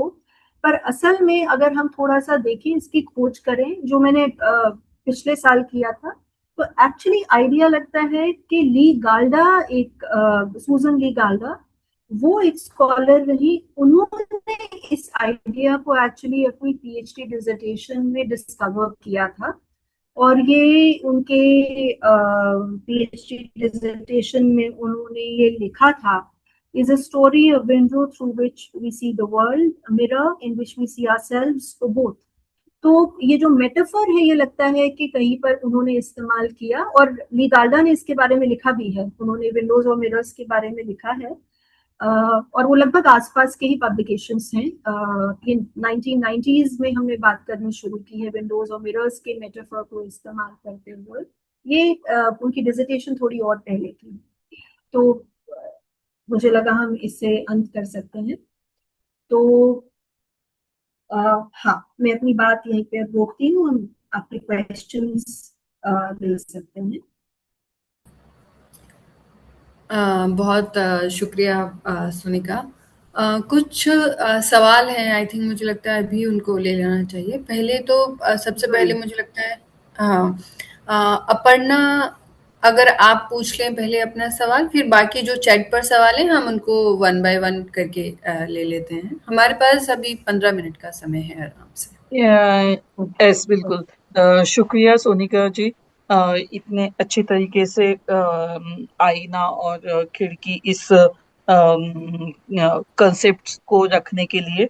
तो मुझे जो सवाल था वो रिप्रेजेंटेशन, जो प्रतिनिधित्व के बारे में हम पूछे थे, तो मैं थोड़ा और समझना चाहती थी कि जैसे आपने कहा कि यानी उस समुदाय की व्यक्ति अगर उस चीज को लिख रही है तो ज्यादा अच्छे तरीके से लिख सकती है, और वही उसमें के फैक्ट्स और ये अनुभव बहुत अच्छे तरीके से रिप्रेजेंट कर सकती है। पर मेरा सवाल, या तो मुझे पड़ा हुआ सवाल ये था कि ऐसे कुछ कम्युनिटीज जहाँ पे अगर लिखना ये उनके इसका पार्ट नहीं है कम्युनिटी का, तो क्या वो चीजें कभी सामने ही नहीं आ पाएंगी इस प्रतिनिधित्व के इसके जरिए, अगर हम सोचे जाए तो? सॉरी अपर्णा, मैंने गलती से लॉग आउट कर दिया था, क्या आप अपना सवाल सॉरी। दोहरा सकती हैं? यस यस, बिल्कुल बिल्कुल। हाँ, तो मेरा प्रतिनिधित्व, ये जो हमने अभी बात की उसको लेके सवाल था कि आपने जैसे प्रतिनिधित्व इस संकल्पना को रखा कि जिस समुदाय के लोग अगर उस चीज को लिखे तो वो ज्यादा अच्छी तरीके से लिख पाते हैं उनके कॉन्टेक्स्ट को, उनके अनुभवों को, उनके समाज को। तो यस, मैं अग्री करती हूँ इस चीज पे। पर इसी के साथ मुझे एक सवाल मन में आ रहा था, क्या जहाँ पे लिखावट उस समुदाय का पार्ट नहीं है, और तो फिर वो साहित्य में कैसे आ पाएगा, या तो उसका प्रतिनिधित्व कैसे लिख पाएगा? तो अपर्णा, इस सवाल का जवाब तो यही है कि जिस हद तक संभव हो वो लिखा जाएगा, पर सबसे जो हम कहेंगे आदर्श स्थिति वही है जहां पर उस समुदाय के लोग अपनी बात कह रहे हैं। और अगर ऐसा नहीं हो रहा है तो फिर कोई और आके, जैसे मैं एग्जांपल देती हूँ, अगर आपने एक फिल्म है ह्यूमंस इन द लूप, जहां पर एक मेरे ख्याल से ओराओं जनजाति जो है वहां की एक महिला है, वो एआई के लिए, आर्टिफिशियल इंटेलिजेंस के लिए किस तरह से डेटा इकट्ठा किया जाता है, बनाया जाता है, उस सारे प्रोसेस में वो शामिल है। अब वहां पे जो रिप्रेजेंटेशन है, वहां पे जो पूरी बातचीत है, वहां पे हमको नजर आता है कि किस तरह से ये बात आती है, वो ये सवाल करती हैं, जो कैरेक्टर है उसमें वो ये सवाल करती हैं कि जो एआई डेटा जनरेट हो रहा है, जो बात उसमें आ रही है, वो असल में गलत है, उसको लेबल गलत किया जा रहा है, क्योंकि इसको तो ये कहा जाता है, या वो इस कैटेगरी में नहीं आता है। मैं वो स्पेसिफिक डिटेल भूल रही हूँ। और उसके साथ साथ उसके अंदर उस जनजाति की जो कुछ प्रैक्टिसेस हैं, वो भी हमको किस तरह से वो उस कहानी के साथ बुनी हुई हैं, वो भी हमें नजर आती हैं। तो जो उसमें कैरेक्टर्स प्ले कर रहे हैं वो मेरे ख्याल से उसी एरिया से हैं, और जिन्होंने फिल्म भी बनाई है उनका भी उसके अंदर पार्टिसिपेशन है, उस जाति में से है। तो उनके लिए उस चीज को समझ पाना वो संभव है कि किसी शब्द के पीछे क्या मायने हैं, किसी एक्सप्रेशन के पीछे, किसी कस्टम के पीछे क्या मायने हैं, उसका जो पूरा अर्थ है वो मुझे लगता है कि वही लोग समझ सकते हैं जो उसको जीते हैं। आप बाहर से जाके अगर उसको समझने की कोशिश करते हैं, आप तब भी आप आउटसाइडर ही रहते हैं। तो इसको मैं ये नहीं कह रही हूँ कि ऐसा बिल्कुल नहीं होना चाहिए, क्योंकि ऐसा तो नहीं हुआ है। मतलब बहुत से लोग बाहर के जो हैं वो खुद किसी समुदाय के बारे में लिखते हैं, पर इस पे सवाल भी किए गए हैं, और उस समुदाय के लोगों ने ही सवाल किए हैं कि क्या आप हमको पूरी तरह से रिप्रेजेंट करते हैं, आपने जो ये बात कही है असल में ऐसी नहीं है। और कई बार हम उन स्टीरियोटाइप्स में फंस जाते हैं जो किसी एक वर्ग के बारे में, किसी समुदाय के बारे में हो। तो ये बहुत पेचीदा है, इसको मतलब इन बातों को अलग कर पाना थोड़ा सा मुश्किल है, और वो हर एक कॉन्टेक्स्ट के साथ में वो बदल जाएगा। उसके लिए आपको एक नया उपाय खोजना पड़ेगा। सबके लिए एक जवाब नहीं है असल में। बिल्कुल, मैं बिल्कुल समझ पा रही हूँ कि ये ऐसे ही हो ही सकता है। उसमें बहुत सारे इफ एंड बट्स आ ही सकते हैं। यस, जी definitely Sunita ji, thank you. जी, थैंक यू। अभी चैट पर अमित, आपके सवाल अभी थोड़ी देर में लेते हैं, बस पहले जो सीक्वेंस है उससे एक बार चलते हैं। आपका भी एक सवाल है उसमें। तो पवन का एक सवाल है, सोनी का सवाल या बात है, और एक नूतन का है। तो क्या सारे सवाल एक बार पढ़ दें बातचीत, फिर आप जवाब देना चाहेंगी, या एक एक करके करें? हाँ, सवाल आप एक बार बता देंगी सारे हेमा, तो पढ़ फिर हाँ मैं, हाँ, क्योंकि मैं देख पढ़ रही देती हूँ मैंने वापस लॉग इन किया तो मेरे लिए विजिबल हूँ। नहीं है। चैट में है, मैं पढ़ देती हूँ। अच्छा अच्छा। पवन का कहना है कि जब कोई बच्चा या व्यक्ति किताबों में कभी भी अपने जैसे लोगों को नहीं देखता, तो हम्म उसके आत्मसम्मान और दुनिया को देखने के नजरिए पर क्या-क्या असर पड़ सकता है? तो ये पवन पूछना चाह रहे हैं। हम्म इसी कड़ी में नूतन ने 2 बातें रखी हैं। नूतन का कहना है कि किसी पुस्तक को पढ़ते समय कैसे हम्म पहचाने कि वह बच्चे के लिए आईना है या खिड़की? क्या इसके लिए कोई सरल संकेत या मापदंड है? आई थिंक इस पे थोड़ी बातचीत हुई थी हमारी, और इसी में उनका एक और सवाल है कि खिड़की और आईना की अवधारणा को यदि हमें विद्यालय की लाइब्रेरी या कक्षा में लागू करना है, तो शिक्षक और लाइब्रेरी फैसिलिटेटर किन छोटे-छोटे कदमों से शुरुआत कर सकते हैं? ये उनका ये ठीक है। है ठीक है ठीक है। हितेश और अमित 2 ये है। हितेश का है कि क्या खिड़की के माध्यम से दिखाई गई दुनिया हमेशा सही और संतुलित होती है? हम्म क्या हम्म इसमें छुपे हुए पूर्वाग्रह भी हो सकते हैं? पहचाने कैसे? और अमित का सवाल है कि सुंदर और अच्छा साहित्य किसे हम माने? हम्म, ठीक है ठीक है ठीक है ठीक है। तो किसी के ऊपर क्या क्या असर पड़ सकता है ये कहना मुश्किल है। अ, वो भी उतना ही मतलब वेरीड हो सकता है, विविध हो सकता है किसी का रिस्पॉन्स जितना कि रीडर्स हैं। पर हाँ, ये संभव है कि आपकी आपका पढ़ने में शायद बहुत ज्यादा मन ना लगे, अगर आपके जीवन का किसी भी तरह से आप उसमें रिप्रेजेंटेशन नहीं पाते हैं। और जैसे मैंने पहले कहा कि ये रिप्रेजेंटेशन इस तरह से नहीं होता कि अच्छा मैं हिंदू हूँ, ये बच्चा हिंदू है, मैं कनेक्ट कर रहा हूँ। वो बात नहीं है, वो केवल उस स्तर पर नहीं है। या फिर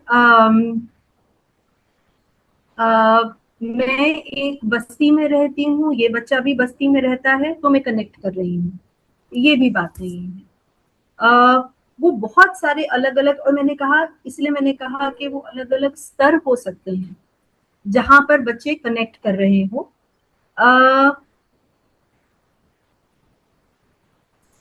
अगर किसी बच्चे के लिए टेक्स्ट लगातार एक खिड़की ही है और आईने जैसी परिस्थिति नहीं बन रही है, तो जैसे पहले मैंने कहा कि हो सकता है कि पढ़ने में बहुत ज्यादा मन ना लगे, क्योंकि वो साहित्य उस बच्चे के बारे में कोई बात नहीं कर रहा है।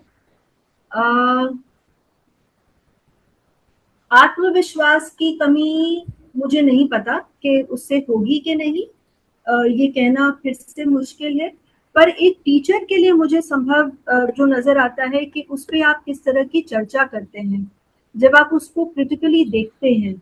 और मान लीजिए कि मैं एक बस्ती में रहने वाली बच्ची हूँ और एक मैं ऐसी किताब पढ़ रही हूँ जो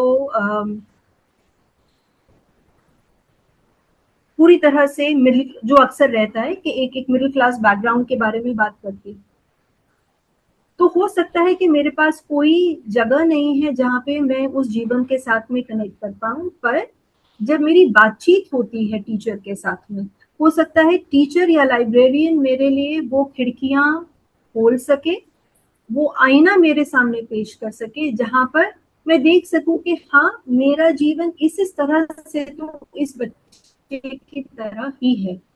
तो वो संभावना उसके अंदर मौजूद रहती है। पर मुझे नहीं लगता कि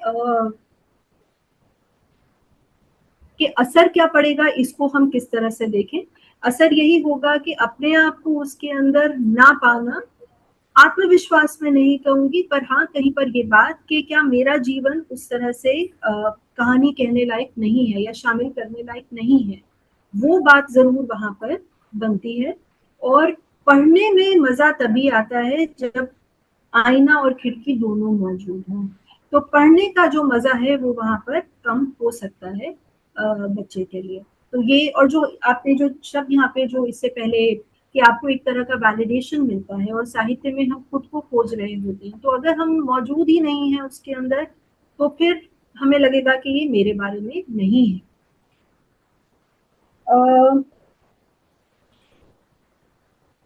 कोई सरल संकेत मैं नहीं बता सकती हूँ, पर जैसे मैंने कहा कि ये समझना कि फिर से अगर मान लीजिए कि अगर आपके साथ में वो बच्चे काम कर रहे हैं, आप उनके साथ काम कर रहे हैं जो बस्ती में रहते हैं, तो फिर आप ऐसी किताबें भी शामिल कर रहे हैं जहाँ पर बस्ती का जीवन है। नया स्वेटर जैसी किताब है, बस्ती में बाढ़ जैसी किताब है, तो पायल खो गई जैसी किताब है। तो वहां पर आपको ये समझ में आता है कि ये, या फिर मेरी गली करके जो किताब है, पिक्चर बुक जो है, या क्रिकेट आउट जो किताब है, ये सारी जो किताबें हैं ये अलग अलग तरह के जीवन को रिप्रेजेंट करती हैं। तो अगर आप ये देख पाते हैं कि हाँ, ये इन किताबों में जिस तरह की सेटिंग है, जिस तरह का बैकग्राउंड है, इससे बच्चे रिलेट कर पाएंगे, तो हाँ, आप उन किताबों को जरूर शामिल कीजिए। पर आप और भी किताबें उसमें शामिल करेंगे, आप केवल वही किताबें नहीं शामिल करेंगी जो आपके बच्चों के बैकग्राउंड के साथ में अलाइन करते हैं, क्योंकि डाइवर्सिटी अगर नहीं होगी तो बच्चे जो काम है साहित्य का, उनका अनुभव उस तरह से फिर वो ज्यादा दूर तक नहीं जा पाएगा।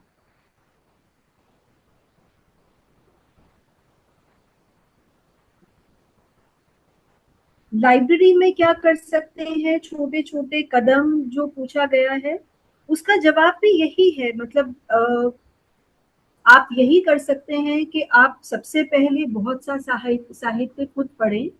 आप ये पहचानें कि कौन से पब्लिशर्स हैं और वो किस तरह की किताबें पब्लिश करते हैं। हर पब्लिशर का अपना एक एरिया होता है, वो एक खास तरह के विजन के साथ में आगे बढ़ते हैं। तो आप देखिए कि वो किस तरह की किताबें पब्लिश करते हैं।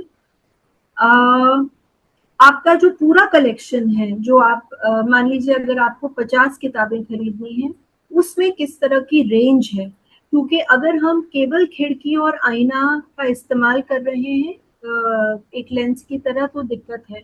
आप ये भी देखेंगे कि कितनी विधाएं हैं, कितनी कविताएं उसमें शामिल हो रही हैं, पर उन कविताओं में किस तरह से खिड़की और आईना को आप देखेंगे, वो एक सवाल वहां पर आता है। अब जैसे एक कविता है चिकनिक चून, आप उसमें क्या खिड़की और क्या आईना आप उसमें देखेंगे? आप उसमें ह्यूमर है जो हमारे लिए उसके अंदर आईना बनता है। हम भैंस के साथ तो रिलेट नहीं करेंगे ना, या हम उस तालाब में रहने वाले जानवरों के साथ तो रिलेट नहीं करेंगे, या हो सकता है करेंगे कि किसी के घर में भैंस है, पर हम उसके ह्यूमर के साथ में रिलेट करते हैं, है ना। जो उसमें उत्पाद की बात आती है हम उसके साथ रिलेट करते हैं क्योंकि हम उस पर हंसते हैं। तो खिड़की और आईना उस तरह से हमेशा ये नहीं है कि कोई बहुत पीड़ित है, कोई हाशिए पे है, केवल वो बात नहीं है। रिप्रेजेंटेशन को इस तरह से भी देखा जाता है कि केवल उसमें हम वो बात कर रहे हैं जहाँ पे हम एलिमिनेट कर रहे हैं लोगों को, पर बात वहाँ पे वो भी है कि हम अपने जीवन में मजा किस तरह से लेते हैं। वहां पर हमारे लिए खिड़की और आईना किस तरह से होता है। तो खिड़की और आईना उस तरह से बहुत एक सोशियो पॉलिटिकल कैटेगरी नहीं है सिर्फ, वो भावनाएं भी हैं, इमोशंस भी हैं, ह्यूमर भी है, सार्केज्म भी है, आप किसी पे किस तरह से व्यंग्य कर रहे हैं वो भी है, वो सब चीजें उसके अंदर शामिल हैं। तो जो पूरी रेंज आपके रीडिंग में आती है, आपके साहित्य में आती है, वो सारी आपके विंडोज और मिरर्स के आइडिया में भी शामिल है। आपको वो सारी रेंज साहित्य की इसमें शामिल करना जरूरी है। तो इसके लिए कोई खास अलग से छोटे स्टेप्स जो पूछ रहे हैं आप, मुझे नहीं पता कि मैं इसमें क्या कह सकती हूँ, पर बहुत सारा साहित्य पढ़ना, उस पर रिफ्लेक्शन कर पाना, और कुछ किताबें शायद आपको उन पे अच्छे सवाल बना पाना, ये बहुत जरूरी है कि आप बच्चों के लिए किस तरह से उस किताब को और खोल सकते हैं कोई ऐसा सवाल करके, और ताकि उस तरह से सवाल करना बच्चों के आगे के पढ़ने में शामिल हो जाए। जब आप एक बार सवाल करेंगे तो बच्चों का अपने आप पढ़ने का जो पूरा अप्रोच है उसके अंदर बदलाव आएगा और आपकी चर्चाएं जो है वो बदलेंगी उस तरह से। तो विविधता होना जरूरी है खिड़की और आईना के तौर पर, विधा के तौर पर, किस तरह के थीम्स हैं उसके तौर पर। और खिड़की और आईना जब हम कह रहे हैं तो हम उसमें रिप्रेजेंटेशन की बात कर रहे हैं, वो सब चीजें उसके अंदर शामिल हैं।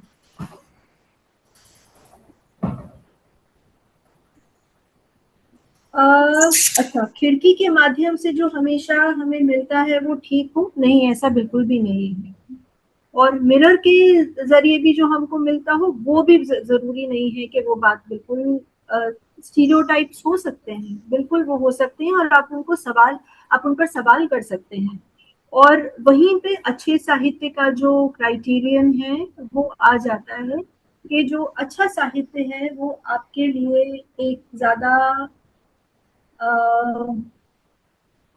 साफ और ऑथेंटिक व्यू खोलेगा, वो ज्यादा डाइवर्स व्यू खोलेगा, वो आपके लिए बहुत सैनिटाइज्ड, साफ किया हुआ, धुला हुआ व्यू नहीं खोलेगा। तो वो डेफिनेटली क्वेश्चन किया जा सकता है। और ये सवाल जो है कि क्या खिड़की के माध्यम से जो हमको पता चलता है क्या वो हमेशा अच्छा होता है, नहीं, ऐसा बिल्कुल भी जरूरी नहीं है। और जब मैं ये बात कह रही थी कि कई किताबें हमारे सामने आती हैं जहाँ रिप्रेजेंटेशन जो है वो बिल्कुल भी ईमानदारी से नहीं किया गया है, वो अच्छा रिप्रेजेंटेशन नहीं है, ऑथेंटिक रिप्रेजेंटेशन नहीं है। मेरा मतलब यही है कि जो हमको खिड़की लग रही है वो जरूरी नहीं है कि वो हमको एक बहुत सही पर्सपेक्टिव दे रही है चीजों के ऊपर। तो वहां पर आपको क्रिटिकल होना बहुत जरूरी है, आपको सवाल करना बहुत जरूरी है। और फिर वो, और अगर वो एक ऑथेंटिक पर्सपेक्टिव नहीं है तो फिर वो एक अच्छा साहित्य भी नहीं है, वो मतलब साहित्य की उसमें थोड़ा कम ही रहे। तो इसके लिए तो मेरा यही जवाब है। कोई और सवाल?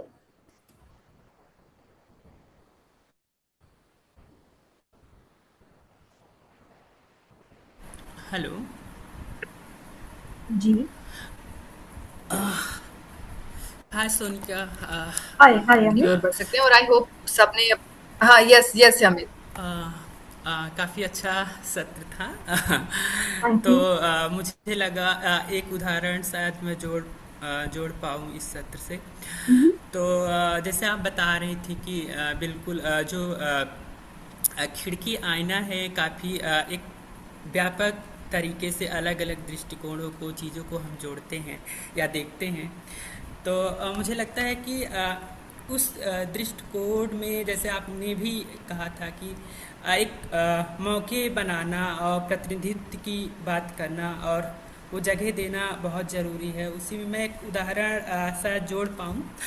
तो ऐसे ही हम लाइब्रेरी में खास करके 11 से 17 वर्ष आयु समूह के लोगों के लिए किताबें चुन रहे थे, और उसमें हमारी लाइब्रेरी की सदस्य लाइब्रेरी लीडर ही आंचल थी, और जिनकी उम्र लगभग 14-15 के करीब रही होगी। तो वो कहानी पढ़ रही थी, मैं चली चिड़ियाघर। और तो वो बोल रही थी कि हम, और वो थीम थी घूमना फिरना, थीम का नाम था। तो वो बोल रही थी कि हम घूमने फिरने की बात कर रहे थे और हमने चिड़ियाघर कहानी पढ़ी। मैं चली चिड़ियाघर कहानी कई बार पढ़ी और मैंने लाइब्रेरी सदस्यों को कई बार सुनाई, लेकिन मुझे पढ़ने के बाद पता चला कि चिड़ियाघर में मगरमच्छ होता है।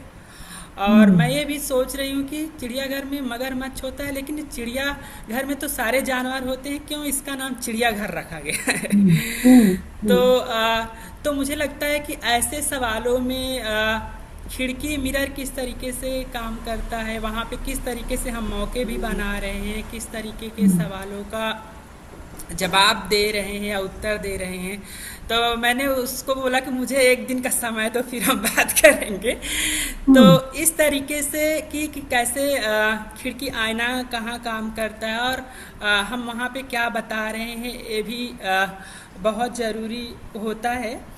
और एक चीज़ जो आपने कही कि सब एक जैसे नहीं होते हैं, और मुझे लगता है बिल्कुल भी सब एक जैसे नहीं होते हैं, लेकिन मुझे ये भी लगता है कि शायद जिस व्यवस्था की हम बात करते हैं, संरचना जो स्ट्रक्चरल चीज़ें हैं, जो जिनकी वजह से लोगों को प्रिविलेज मिलता है, कहीं ना कहीं वो चीज़ें नहीं होती है, चाहे वो व्यक्ति विशेष ही क्यों ना हो, कहीं ना कहीं उसके साथ चलती हैं, चाहे प्रिविलेज हो, चाहे वो जाने अनजाने में लेखन हो, वो चीज़ें होती हैं। मतलब ये मैं जोड़ना चाह रही थी कि जो स्ट्रक्चरल चीज़ें हैं, जो व्यवस्था, चाहे वो चाहे पैट्रियार्की की बात करें, पुरुष भले ही इक्वलिटी की बात करें, लेकिन कहीं ना कहीं जाने अनजाने में करते हैं। वैसे चाहे वो ऊंची माने जाने वाली जो जातियां हैं, इस तरीके से चीज़ें करते हैं। और एक चीज़ मुझे ये भी मेरे मन में सवाल चल रहा था कि खास करके जो खिड़की और मिरर है, तो मुझे लगता है कि आप भी बोल रहे थे कि और कई भी मेटाफर हो सकते हैं कि जिस तरीके से हम देखें। तो मैं भी ये सोच रही थी कि खास करके जब पढ़ रहे हो या चीज़ें की, क्योंकि ये भी बात आती है कि कौन कहानियाँ लिख रहा है, या किस तरीके जैसे आपने बताया कि कोई ऊंची माने जाने वाली जाति है, उदाहरण के तौर पर प्रेमचंद जी के लिए लीजिए। तो जो उनके लेखन है, मुझे जब मैं उनको पढ़ती हूँ तो मुझे लगता है कि उन्होंने जो भी दलित के कैरेक्टर या जो भी चीज़ें दिखाई हैं, बहुत बेचारा, बहुत गरीब, असहाय, या इस तरीके से चीज़ें होती है। तो शायद उसका आपने जिक्र भी किया था कि किस तरीके से हम टोकनाइज करते हैं या किस तरीके से चीज़ें करते हैं। तो मुझे लगता है कि रिप्रेजेंटेशन भी हो रहा है, लेकिन वहाँ पे किस तरीके से क्या हम सवाल भी कर पा रहे हैं, क्या उस चीज़ को हम चुनौती भी दे पा रहे हैं चीज़ों को कि नहीं, उस साहित्य में भी कि क्या प्रतिनिधित्व काफ़ी है, या कि उस पर हम बात कर रहे हैं, चर्चा भी कर पा रहे हैं। बस यही जोड़ना था मुझे। Thank you Sonia ji, thank you Anu. सिर्फ बाकी इस बात पे कि ये आप ठीक कह रहे हैं कि सिस्टमिक या स्ट्रक्चरल ऐसी प्रिविलेजेस हो सकती हैं जो एक कुछ लोगों को इक्वल फुटिंग पे लेके आती हैं, उनको बराबर बनाती हैं, है ना, क्योंकि वो ही स्ट्रक्चरल या सिस्टमिक अरेंजमेंट है जो उनको एक समुदाय का हिस्सा भी बना देता है ना। कि अगर हम एक खास सोशल क्लास की बात करें, तो ये बात बिल्कुल सही है, पर मैं ये भी कह रही हूँ कि वो एक समानता है, पर सोशल क्लास के अंदर भी विविधता है। वो बहुत सारे कारणों से है, क्योंकि सोशल क्लास तो आपका क्लासिफाई करने का केवल एक तरीका हुआ, पर आप उसी सोशल क्लास के अंदर अगर आप सोचें, अगर जेंडर के बेसिस पे हम सोचें, तो कौन सा ग्रुप डोमिनेंट है और कौन सा ग्रुप है जो सबसर्विएंट है ना, या दब रहा है। तो उस तरह से ग्रुप के अंदर भी हमको विविधता मिलती है, और इसलिए मैं ये कह रही हूँ कि वो समानताएं होने के बावजूद भी वो रीडर का अपना एक अलग अनुभव ही होगा। तो एक ये बात है। दूसरी बात ये है कि विंडोज और मिरर्स का जो आइडिया है वो ये कह रहा है कि हम सब बराबर हैं। उस बराबरी उस बराबर होने में भी हम सब लोग अलग हैं, या अलग होने में भी हम सब बराबर हैं। हम सब में कुछ कुछ फर्क है अलग अलग कारणों से, कि वो धर्म का हो सकता है, जेंडर का हो सकता है, वो कुछ भी चीजें हो सकती हैं जो प्रिविलेजेस हैं। उस सबके बावजूद भी एक स्तर पर रीडर के तौर पे हम सब बराबर हैं, क्योंकि हम टेक्स्ट के साथ में जिस तरह से एंगेज कर रहे हैं, साहित्य के साथ हम जिस तरह से एंगेज कर रहे हैं, वो यूनिक जो एक एक्सपीरियंस है वो उसी कॉम्बिनेशन से मेरे होने से ही हो सकता है। अगर अमित वहां पे आ जाते हैं उसी टेक्स्ट को पढ़ने के लिए, वो एक्सपीरियंस बदल जाएगा। आप ये बात समझ रहे हैं? अमित, रीडर का खुद का जो एक्सपीरियंस है वो बहुत क्रिटिकल है।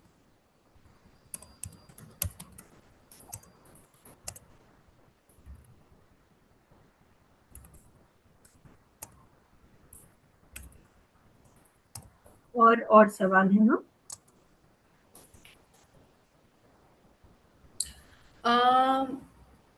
अस्मिता का एक है, वैसे समय थोड़ा आगे ही निकल गया है। अस्मिता, हम आपका सवाल लेते हैं। यस, फिर थैंक यू हिना। तो एक वैयक्तिक अनुभव के तौर पे सवाल आया था जब हम रिप्रेजेंटेशन की बात कर रहे हैं। तो अगर मतलब अगर किसी समाज में कुछ घटनाएं घट रही है, कुछ मान्यताएं हैं जो उन लोगों के लिए बहुत ही सरल है या फिर बहुत ही सहज है, लेकिन जब मैं उसे जीती हूँ, उन लोगों से जुड़ती हूँ, तो वो मुझे बहुत अलग लगते हैं या फिर वो व्यवहार मुझे नॉर्मल नहीं लगता। और मुझे लगता है कि ये चीज मैं लिख के या फिर कैसे भी खिड़की के तौर पे मेरे जैसे या फिर और भी लोगों तक पहुंचाऊं। तो ऐसे लिखने को या फिर ऐसे चीजों को हम कैसे देख सकते हैं कि विंडो के तौर पर हम लोगों के लिए वो दिखाना, तो इस पे अगर कुछ आप कह पाए। देखिए, एक तो ये कि वो जो ये बात है कि वो नॉर्मल नहीं लगता है, तो आपने तुरंत अपने आप को मेन स्ट्रीम कर लिया है, और जिनको आप ऑब्जर्व कर रही हैं उनको आपने मार्जिनलाइज कर दिया है ना? क्योंकि नॉर्मल तो वही है जो जो जो नॉर्मेटिव है, जो नॉर्म्स के तहत है, कुछ रूल्स के तहत है ना? तो और जब आप उसके बारे में लिखेंगी, फिर आप एक बायस के साथ ही लिखेंगी, क्योंकि आप उस पोजीशन से लिख रही हैं कि जो नॉर्मल है वो मैं हूँ, और जो नॉर्मल से हटके है वो है जिसके बारे में मैं लिख रही हूँ। तो कई बार हम उस चीज को बिल्कुल अजूबा बना देते हैं, उसको हम एग्जॉटिक बना देते हैं। जैसे होता है ना कि अरे अरे जैसे चिड़ियाघर में आप किसी जानवर को देखने गए हैं, उसी तरह से कि जैसे अंडमान्स में ये था कि जो ग्रुप रहता है, ट्राइबल ग्रुप, उनको देखने के लिए जाना, वो कोई देखने की चीज नहीं है। वो हमारी तरह इंसान है जिनका अपना एक कल्चर है, उनका एक रहने का तरीका है ना? पर जैसे ही आप उनको उस आप किसी चीज को म्यूजियम पीस बना देते हैं कि वो इतना एग्जॉटिक है, इतना फर्क है, तो इसमें थोड़ी सी समस्या मुझे समझ में आती है कि और शायद ये सवाल भी करना कि हम क्यों लिखना चाहते हैं उनके बारे में।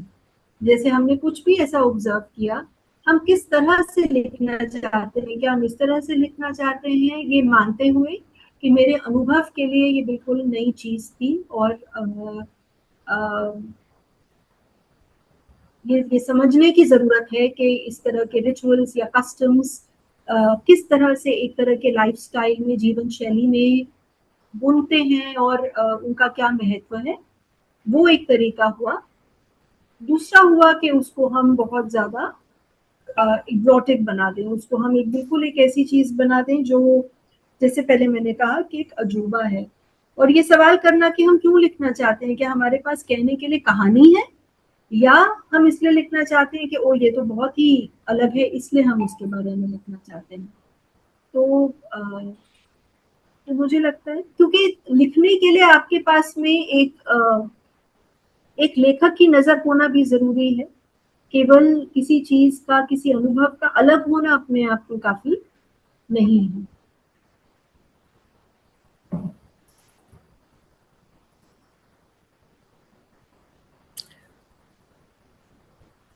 तो अभी किसी का हैंड रेज नहीं है, 2 बातें सिर्फ चैट में हैं जहाँ पर राधे श्याम जी धन्यवाद दे रहे हैं कि आज का सत्र बेहद पसंद आया और विविधता को समेटने के 2 आयाम खिड़की और आईना मिले उन्हें, उसके लिए धन्यवाद। मीनू का कहना है कि मैं कुछ दिनों से कक्षा लाइब्रेरी के लिए किताबों के चयन को लेकर सोच रही हूँ और आज के सत्र से इस दिशा में थोड़ी और क्लैरिटी मिली है, खासतौर से विविधता की बात महत्वपूर्ण लगी। सोनिका और पराग टीम, आपका बहुत धन्यवाद। पवन का एक पढ़ देती हूँ मैं। हाँ, कमेंट है, अगर बाल साहित्य में किसी गरीब बच्चे को हमेशा सिर्फ दयनीय और लाचार ही दिखाया जाएगा, तो बच्चे पाठक कभी उसकी खुशियाँ, उसके सपनों और उसकी बुद्धिमानी को नहीं समझ पाएंगे। तो बिल्कुल बिल्कुल। वैसे तो लगभग क्योंकि हम समय से परे हैं और मुझे लगता है ये एक ऐसा विषय है जिस पे लगातार बात करते रहने और लगातार पढ़ते रहने की ज़रूरत है। ऐसा नहीं है कि आज हमने चर्चा की और ये हुआ, और रिफ्लेक्ट कर पाना अपने आप में बहुत ज़रूरी हिस्सा है इस सत्र का भी, और पूरी अगर हम अपने सफ़र को भी देखें उसमें भी, चाहे हम किसी भी परिस्थिति में काम कर रहे हैं, कक्षा में काम कर रहे हैं, समुदाय में काम कर रहे हैं, हम कोई भी हैं, तो वो एक लगातार रिफ्लेक्शन का एक बहुत महत्वपूर्ण एंगल है इस बात में और इस सत्र में। और अभी मुझे लगता है यकीनन कि बहुत से लोगों के बहुत डाउट होंगे इस पे, अनुभव होंगे जो साझा करना चाहते होंगे, और सवाल तो हमेशा बने रहने वाले होंगे कि ये क्या है, क्योंकि हर बार नई परिस्थिति सामने आती है, हर बार नई बात सामने आती है। तो मुझे उम्मीद है कि हम सभी इस तरह के जो सवाल हैं या चर्चाएं हैं अपने मेंटी ग्रुप में ज़रूर साझा करें, बड़े ग्रुप में पूछें जहाँ पर आपको लगता है कि हम सबको सोचने की ज़रूरत है या बात रखने की ज़रूरत है। तो आप लोग लगातार उस पे सोचते रहें और अपने सवाल ज़रूर साझा करें, ताकि हम मिलकर उन पे बातचीत भी कर सकें, और ज़रूरत लगे तो सोनिका हम आपको भी शामिल करें या कुछ सवाल भेजें ज़रूर, अगर कुछ ऐसे हैं या पढ़ने के सिलसिले में कुछ लगता है कभी किसी को, तो ज़रूर हम कुछ ऐसा शेयर करेंगे। चिमामांडा का जो आप केस बता रही थी वो यूट्यूब पर मतलब अवेलेबल है, हम सब सुन सकते हैं उसको, तो वो ग्रुप पे भी साझा कर दिया जाएगा और आप खुद से भी उसको देख सकते हैं, तो ये एक अच्छा है। तो आज के सत्र के समापन की ओर हैं हम। तो हम, अगर सबकी सहमति है तो अपर्णा फोटो ले सकते हैं एक ग्रुप पे, बट अभी बस थोड़ा अंत में है। राधे श्याम जी और रुखसाना का एक कमेंट है, मुझे लगता है वो आप सब जरूर पढ़ लें। उन्होंने कुछ बात लिखी है दोनों ने। तो हम ये सत्र यहाँ पे औपचारिक तौर पे इस तरह से खत्म करते हैं और कंटिन्यूशन में रखेंगे कि ये इस पर बातचीत होती रहे। ये एक ऐसा नहीं है कि ये एक वेबिनार हुआ, एक सत्र हुआ और बात खत्म हो गई और सब कुछ खुल गया हमारे लिए। जरूर हमारे पास वो सवाल रहेंगे ही, और कोशिश करेंगे कि लगातार पढ़ते रहें, उस पे रुके नहीं, अपने अनुभवों को टटोलते रहें, जहाँ पर भी, जिस क्षेत्र में भी हमें लगता है, चाहे किताबों के चयन में है, कहानी पढ़ने के क्षेत्र में, खुद को एज अ रीडर देखने के रूप में है, या बच्चों के लिए कुछ किताबें खोजने पे है, अच्छी चर्चाएं करने के लिए हैं, तो इस विषय को हमेशा खोल के रखें और बातचीत करते रहें। तो आप सभी का भी बहुत धन्यवाद, आप सब जुड़े इसमें, और सोनिका आपका तो बेहद शुक्रिया बेहतरीन सत्र लेने के लिए। थैंक यू हिना, आप सबका बहुत बहुत शुक्रिया। आपके सवाल